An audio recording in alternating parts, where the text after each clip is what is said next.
Good morning, good afternoon, good evening, wherever you are, whatever you're doing, and welcome to another episode of Positional Play for Anfield Index. I'm kind of finding these funny a little bit, to be honest, at the moment.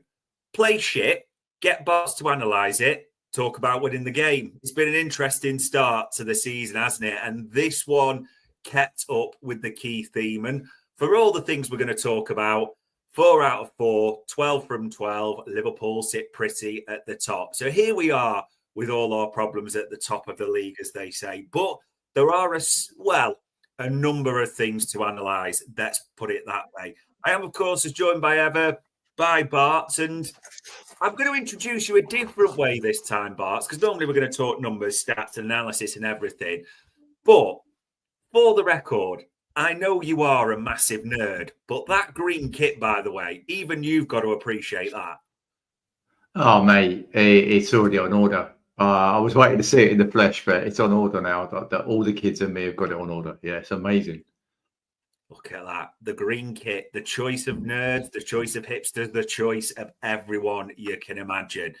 But we need to break this game down, Barts, and there's certain players, certain things we're going to look at, and we'll talk, of course, in terms of possession, field tilt, things we always do. But there's some real things that are themes now, shall we say, under the eye test. So we've really got to get into this first of all. And the first bit, which is still annoying me even now, and it really shouldn't, this narrative that Burnley were unlucky.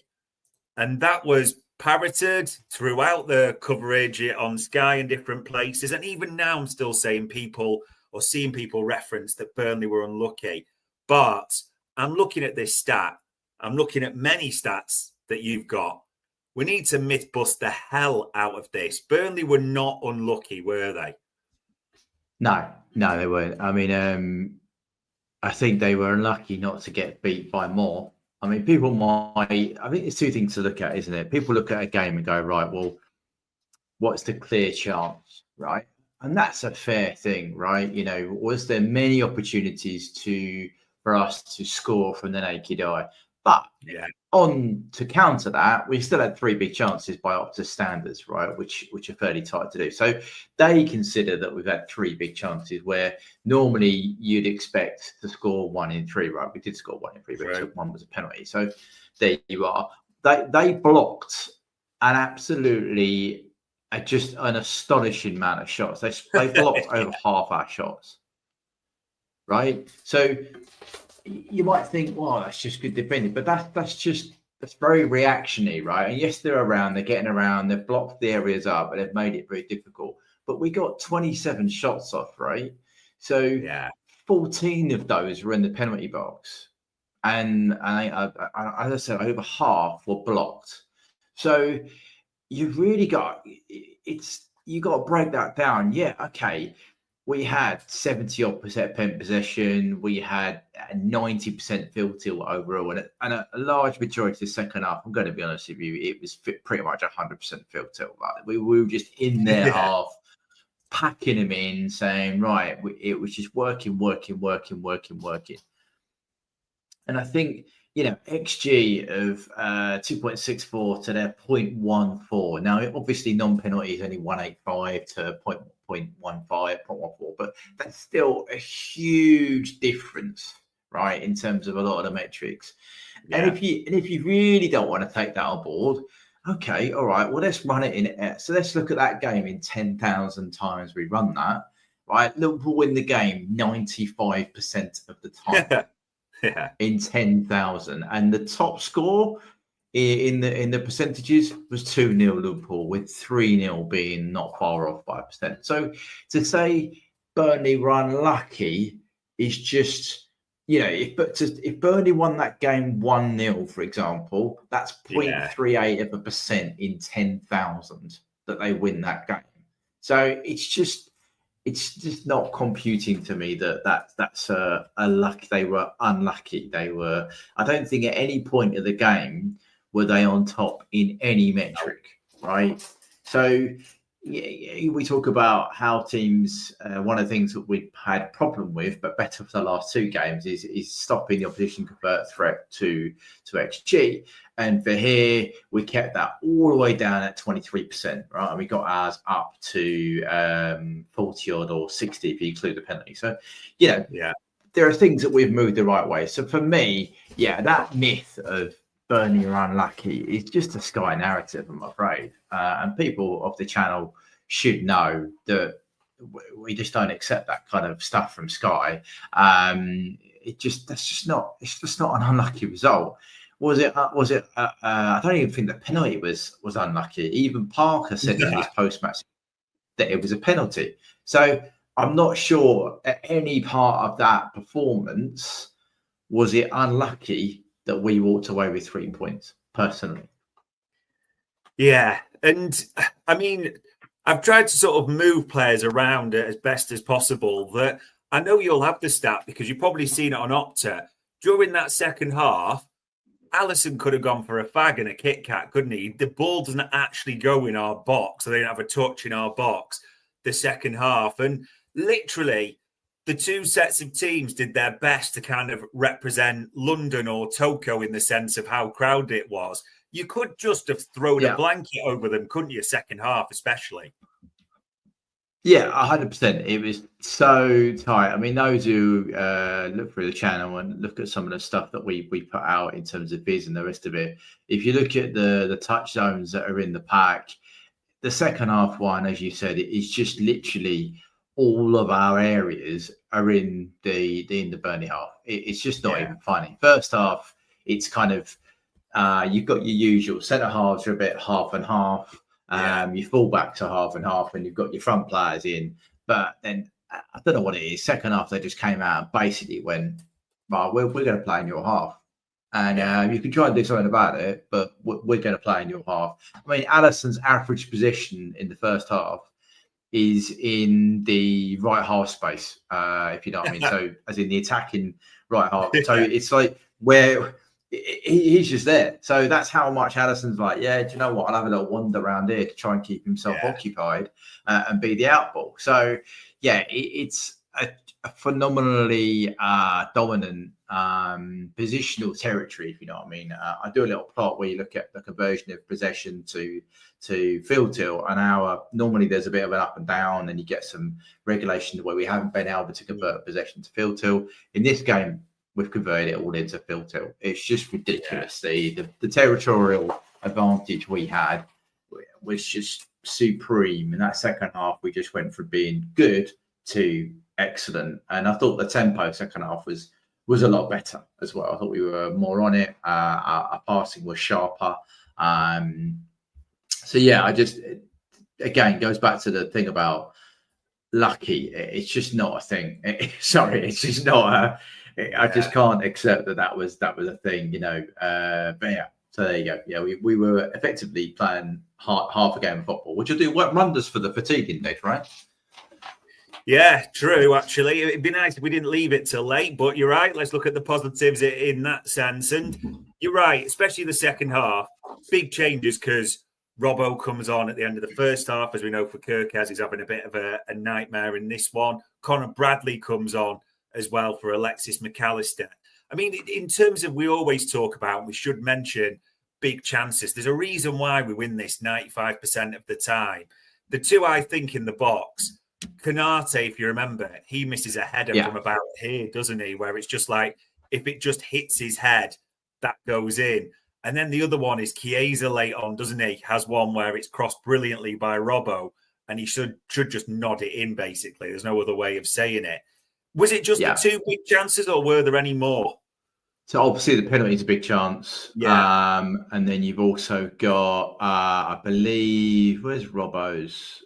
No, Kirkez had a missed opportunity as well on 8 minutes early on. So there's a few others around that crop up as being not coded. There was another one I saw on the image, but the biggest missed chance was Konate, 11 minutes from 2 yards out. I mean, I'm going to be hypercritical maybe, but I think you should score it.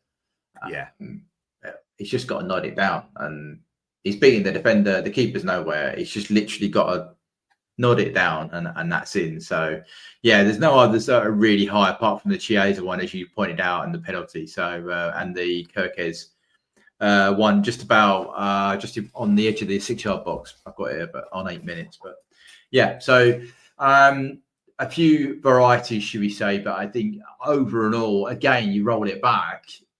I know it's hard when you're watching it live, but if you watch the highlights back, you'll realise how good an opportunity that Kirkes won. Even the Robbo shot, when Robertson comes on, it's a great position. Yeah, it's a really good position, and if he drills that a bit more, which he can do, he's got time on his leg peg. You never know. And also the one I just literally watched it before we came on. Where Hugo goes down the left wing, does the fullback sends him for a paper, and then rolls it across the box. That's a wonderful opportunity for someone, or a little centimetre either way, and it probably hits the far post and goes in. So there were some opportunities in that first half where on another day one of those goes in. And just to be frank with people, they have one shot here. They have 2 shots in the first half. One of them is from outside the box on 6 minutes, which I know Sky were busy telling everybody was really close. It wasn't. And then there was another one on 33 minutes, which was to the right of the box, which was missed as well. So both missed, both off target. All right, that's it. Yeah. That's what they had, right? So in the first half. So yeah, I think there's some good opportunities. I would have expected Ebu on another day to score that, or any centre half. To be honest with you, I'm not just picking on Ebu, just any centre half in that position. I mean, if you're looking at that on screen, people, you could argue it looks messy, but I'm going to argue this is pretty much a good visual representation of largely what happened, especially as you bring into the second half and it just became one-way traffic. In fact, maybe the misrepresentation is we've got Lyle Foster on his own, but Burnley did become a 5-5-0 at times. Like we just saw that if you look at the average field position that way, which is important as I bring this second point to you, Barts. Almost around Florian Wirtz, and did he get better? Or it felt like he got better as it went on, because I think this is important to illustrate for people. Florian Wirtz was trying to pick up pockets of space, wasn't he, like this, which if you look at where the average positions were, just, it's congested as hell. It was a nightmare. I think he has a shot on around the 55th minute, but it just felt like he was getting better as time went on. Because I've seen again, criticism of him, but this is just such a tough game for a player like him. Yeah, I mean, I'm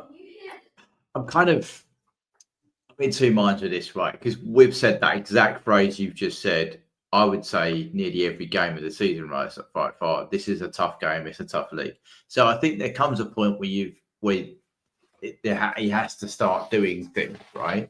But on the caveat to that, he was better in the second half, right? His passing in the first half, I think, was below 70. He ended up on 79% overall, which isn't great, but he pulled it back from being a really poor performance in the first half. I think he didn't contribute anything in terms of attacking sense going forward in the first half. He ended the second half with contributing to 14% of our threats. And he was on the ball for 9% of our possession time. I think he had, just trying to find out progressive passes. He produced 5 progressive passes. First half, didn't produce any. So penalty box passes 6, first half, none. So, he definitely vamped up the stats in terms of the first half versus second half. He received some threat and then created more. So he received 0.4, he created 0.6. So it's a plus on that kind of side. And that's also the little defensive work he was asked to do. He stopped 100% of threat in his area, right? So there are some positive signs if you want. And I thought you're quite right. He got shot off. I'm just trying to find you the XG for you. So Florian Wirtz actually got 3 shots off with an average of 0.06 for XG. His best one was in the box where he did the little swivel hips dummy twice, and then just missed the far post, which is 0.08. So I think, he created 0.17 XG, which is fairly high considering I think that's actually the highest outfield player apart from Dom. I think there is definitely a time where this is the second game in a row, I would say, that he's come better in the second half, right? He's definitely started to get more in the pockets. Now, why that is probably the $1 million question, right? Because if he's doing it for 45, why can't he do it for 90 or from the off? And I think some of that is, the use of the wide players. I think you pointed out when Robbo came on, Cody suddenly started realising he was playing with a left back. So he played him in a couple of times where he just didn't play Kirkers in at all the whole time he was on. Now, you might think, well, what's that got to do with Wirtz? Well, in him doing that, if he rolls the ball down the left-hand channel with Robertson taking the overlap, you will take a player with you. Yeah. So therefore, the number 2 there for Burnley, Walker, has to go with Robertson, which means 29, is that Lambert or Lauren or Burnley, has to come across, which means then suddenly in the middle, we've got an overload of Hugo and Wirtz, right? So he's got more space. And especially if Hugo plays right up against the centre half, Wirtz has suddenly started to create this little pocket where he can get in the zone 14 and progress into the box and start creating, which we started to see. You started to see him isolate either Lambert or what's his partner, Edgar, or the other centre half. He started to isolate him in the second half on a couple of opportunities, which that shot came from, which passes came from. So, and some of that comes back from the Cody using Robertson more, and equally on the other side, for as much as I think Dom played well at right back, if you've got a driver like Bradley, he's also stretching to play the other side, right? So therefore, what's his face? Is it Hammond? Number 3 gets pulled, goes with Bradley. It means Mo suddenly becomes a bit freer. So Wirtz is going to go, I better pass it to him. Yeah. So it just suddenly starts creating some more space,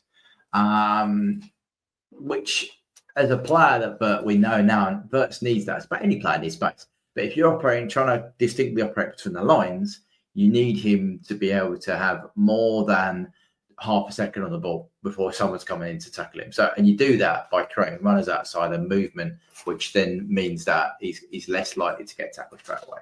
So, I think there's multiple things for that. But for me, the stats show he did get better second half. Is it a level we need him to be? No. But he was better in the second half. And I think on another day, that little shimmy and double feint might find the far corner, or we're having a slightly different conversation, Yeah, absolutely. I think you're right. As time went on, it is Gakpo that should be prepared to use Robbo, where there just doesn't seem to be any understanding with Kirkes, some actually changing the situation there. Even as we saw it, Robbo sort of pushing in where Kirkes wasn't, and maybe that's by instruction, by design, who knows? But all of a sudden, you see Chiesa unmarked in the box, and he really should make it 1-0 with an unmarked header, really. But it is what it is. So just the knock-on effects all round are good. And we will come back to a bit of the attacking element, but there's one man who's almost well deep and off screen here.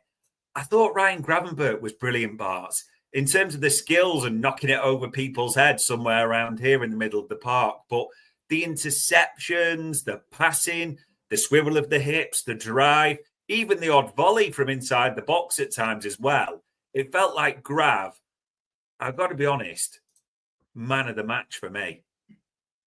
Yeah, no, I thought he had an outstanding game. Funnily enough, though, I mean, this is the problem with using things like duels as an absolute stat, right? Because he only won 57% of his duels. But duels could be a myriad of things, right? It can be a player coming up and you don't quite get there, or left, right. It doesn't necessarily mean a tackle, should we say. Aerials, 60%, say 1, 3 out of 5. But as you said, with the rest of the thing, so in terms of recoveries. He recovered the ball 3 times. He cleared the ball twice. He won an offside once. So there's some really good metrics in terms of defensively. In terms of when he faced threat, he stopped it. So, he started looking down the page and you're thinking, yeah, he's had a really good game. Considering he wouldn't have been that busy defensively, obviously, but when he was called into action, he did it in spades, should we say. In terms of his touches, a good spread between defensive and the middle, not too much in the penalty box, but that's kind of what you want for your DM. Let's not get too broke. His carries, back to doing what he does. So he carried 40% of his opportunities into the final third, which is when Grav's on his game, that little, like you said, the little drop of the shoulder, the swivel, and then he powers away with the ball. That's what he's all about, really. And then shooting. And I think you're right. I think he probably should have scored from the second place from the corner. Just has to get it on target, and I think that goes in as a volley. Passing for him was 91%, which is pretty good for him.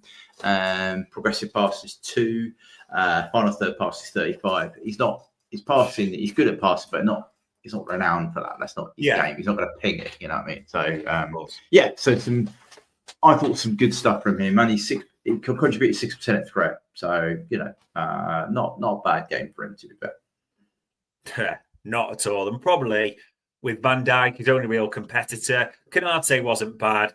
I'd say Alisson had pass marks, but I think you've got to remember, with the greatest respect to Alisson, they don't have a touch in his box in the second half. So, Grav for me, man of the match in that regard. And I've kind of dragged them all here because you're going to say this is messy, but this is in a bit of a unique style for this season and pretty much an accurate representation as where people are ending up. And the last bit I wanted to say about it, Barts, it's captioned there, everyone inside. In their natural games at the moment and the way we're setting up, Gakpo wants to come inside. Quite often that dink thing to the back post or inside and get a shot. Wirtz is inside. It's not like at Leverkusen where he'd start at the left side of the attacking midfielders and come in. He's smack bang in the middle there. Mo, and no problem with this because we're not getting on the ball enough, but wants to probably come inside and maybe have a fullback like a Bradley overlapping and doing that.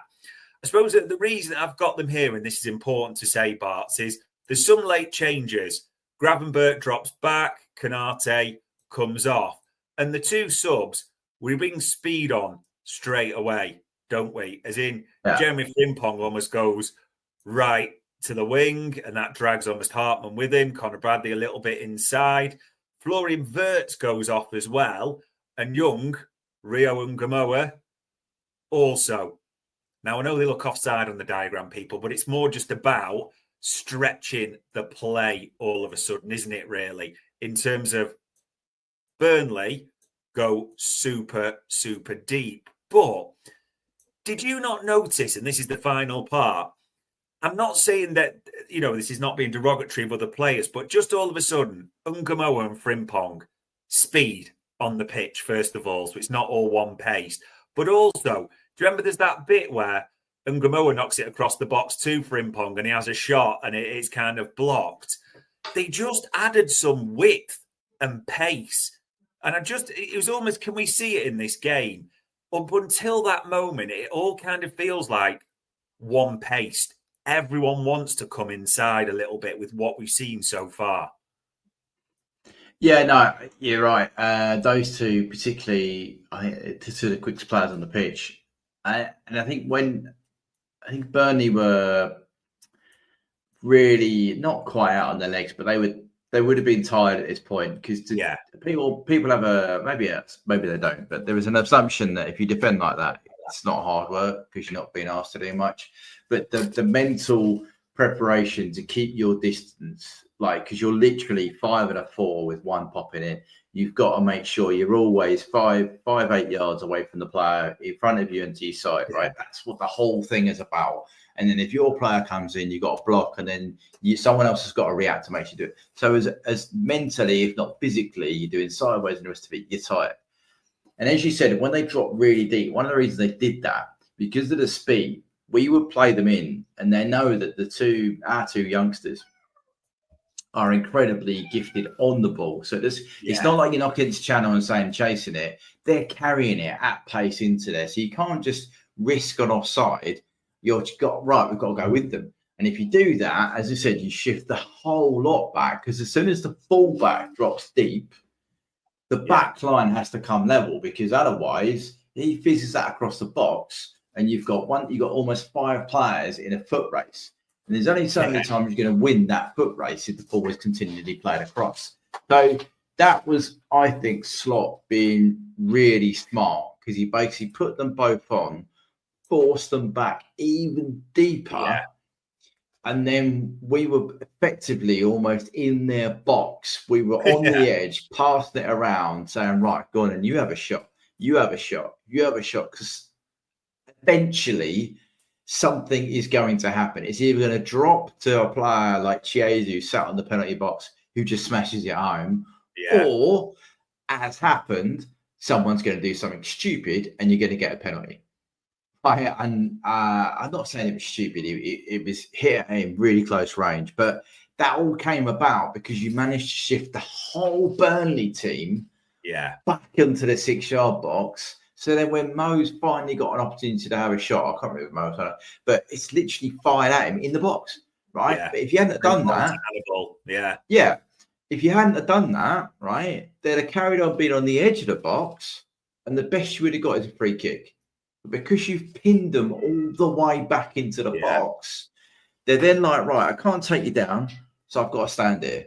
And if you stand there and your arm was in the wrong position nowadays, bang, there you go. That's a penalty, and that's 3 points. And unfortunately, that's Premier League football. It's not Championship anymore, you know. So, but yeah, I thought that move to put the 2 speed merchants on to pin them back even further was smart by Slot. I thought it was really clever.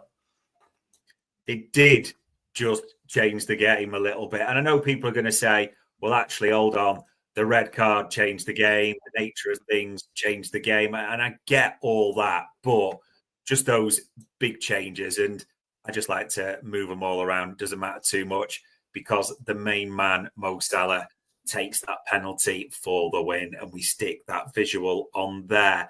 I suppose in terms of what we've looked at, because this is a bit, I think it's important to say, this is a bit of a unique game in the sense of, Burnley were 5-5-0 at times. We've seen that, you know, in the heat maps where they played and how we tried it. We were going inside a lot.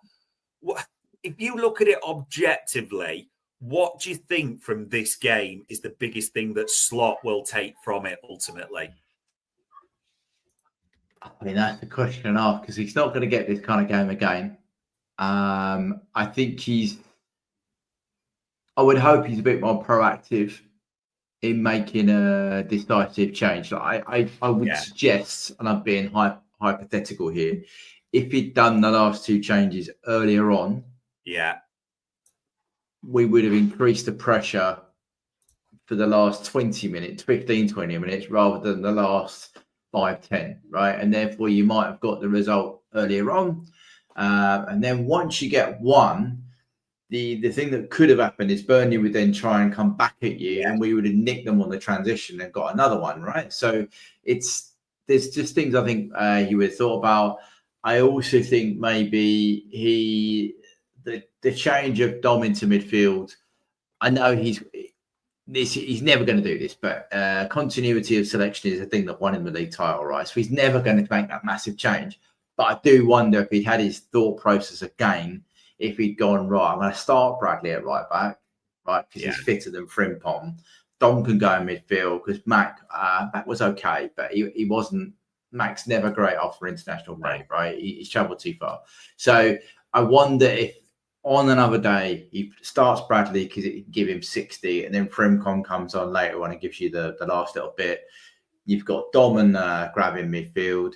I think he still would have gone with Wirtz because that's his man. All right. Yeah. And then the left back is the left back. I think that's just unfortunate on the day that he had a momentary lapse of, I don't know what it lapsed, but everything else would have changed.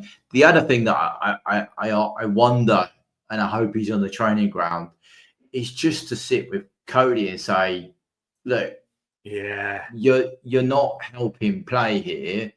You're not the reason we ended up in the 95th second minute needing the penalty to win. But not using the left back that isn't named Robertson is not helping, right? Or not. How about you don't cut in every time and take a shot to the far corner? How about you don't do that? How about you mix up your play? Because it's not like Cody can't do that. Cody can play football, right? He can pass the football, he can run the line, he can cross it. But at that moment, all we're seeing is he receives it, feints, comes inside, and then tries either a bending cross or a shot. And it just becomes, you might think you're amazing at that, but even the best players in the world need a bit of variability in their play. And it's really harming Wirtz, as we pointed out already, and equally Kirkes on the left there. You're a part of that reason why that triangle isn't necessarily being as effective as possible.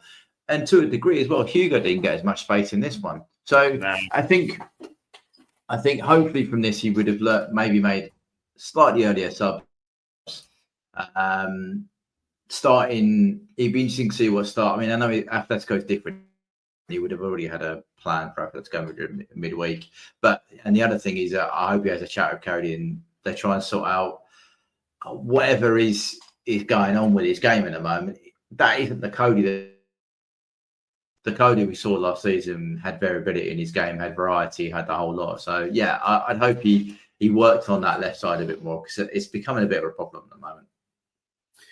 Yeah, it's another day. Well, the left side's never going to be happy as a whole when one's taken off in about the 38th minute, and one, as we said, could have gone off earlier and really didn't do much, especially in a game where we needed to break it down. So it is something you wonder if he's working on. And then maybe that might just help a certain number 7 with options and routes to pass to as well. But we shall see. Hey, there you go, though, people. When you look at it on the surface, were Burnley unlucky? Not really. You can't have 19% possession. You can't have an XG as low and as high as ours and really call it unlucky.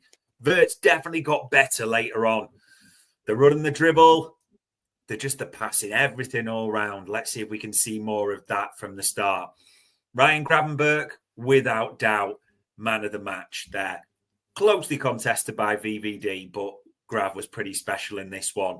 And if everyone would just stop trying to come inside, and maybe we actually got the left back we bought to maybe let him do the things we want him to do, it might change the scenario. But we will see what Atletico brings, eh? And yes, before anyone moans, I know that changes after McAllister came off. It was just an illustration for you on the pitch. All it leaves me to say as ever is, Barts, for the time, the insight, and for answering all our questions, it is massively appreciated. No worries, anytime. And ladies and gents, that was another positional play for Anfield Index.